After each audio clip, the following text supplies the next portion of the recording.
So here's how we've structured our zaps. But before we get into Zapier, I'm going to show how we are understanding this layout in Jobtread and how it affects how we organize our zaps in Zapier. So first we've got our customers, and we've got a custom field for a pipeline and a Kanban view here. And we are treating this pipeline like a road, and the individual customers are like a vehicle on that road. So a customer travels the pipeline here. Jobs travel this pipeline, also a custom field. And our vendors, our subs, also travel an onboarding pipeline. And we want to automate some things that happen. Like when a customer gets to consultation booked, we want to create a job. In jobs, whenever a project is awarded or a design engagement is signed, we want something to happen and we want the pipeline to be updated. Same thing with vendors. Whenever we send bid requests for the first time or we award our first project, we want these things to happen at these stages. So this is going to be what we call a map. And the way we have our zaps set up is, and we've named them this way, we've got map, and then we got a map for job stage, a map for customer stage, and then a map for vendor stage. And you may also see these two for document stage. We'll get back to that here in a second. But I'm going to start with customer stage. When we go into the customer stage, we have these things that we want to be triggered whenever that stage is reached. So when a customer is updated, and then it's priority outreach, and we're filing and we're filtering off of the client stage at these different points here. And what that allows us to do is that we can basically create as much or as little automation based on that pipeline as we like. And so when we get to a consultation booked, we want these things to happen. We update the client status, we add it to a database on a Google Sheet. Like there's some things that happen. And this is a helpful way to look at it because in the future, we're going to come back to this maybe in a month, but maybe in 10 months or a couple of years, and we're going to say, hey, we've got a new thing we want to have happen whenever this customer reaches a certain stage in the pipeline. We know that we can find it within our Zapier without getting so lost because we've created these maps. Same thing goes for our job stages. So our job stage, there we go. We've got map job stage. Here are some things that happen at certain intervals. So when a job reaches the draft design stage, which is this guy right here, when it hits this stage, then these automations happen.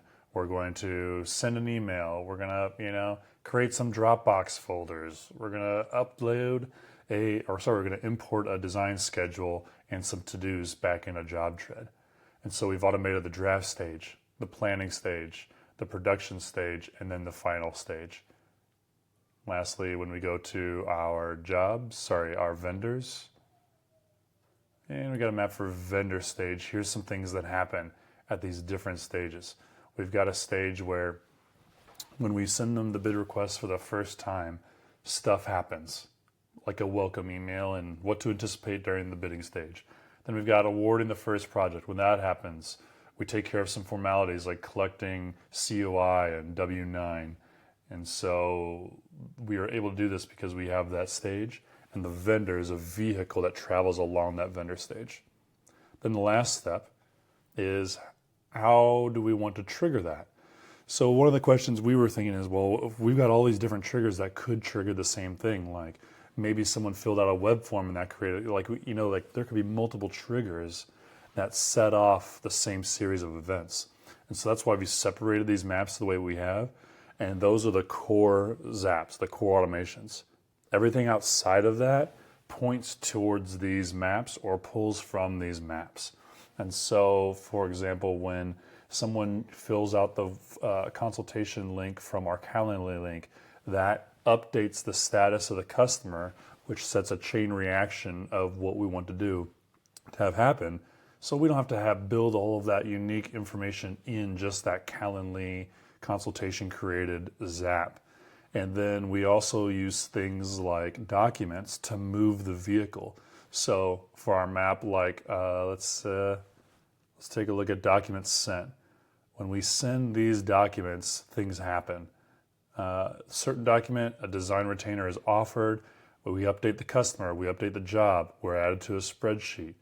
And as you saw a second ago, when we update the customer stage, a series of things happen. When a job gets updated, a series of things happen. And that all doesn't have to be baked into one mega super zap.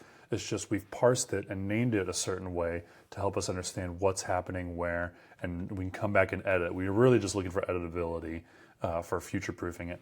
So when a bid request is sent, when a COI expires, these things happen.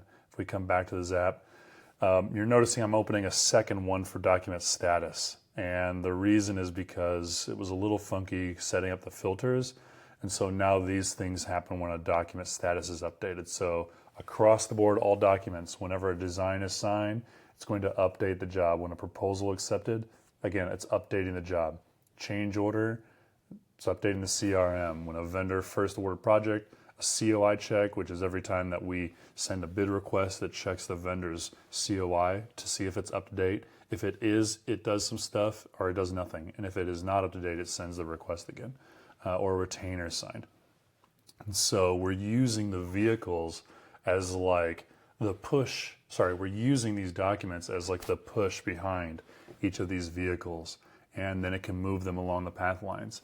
And so, this structure we set up at the beginning of the year, and it's really held up whenever we've had to come back and make some edits, because it helped gave us some clarity on what was happening, where was it at, and then surrounding those core maps with some periphery zaps, like when a new contact is made, add to Google Contacts.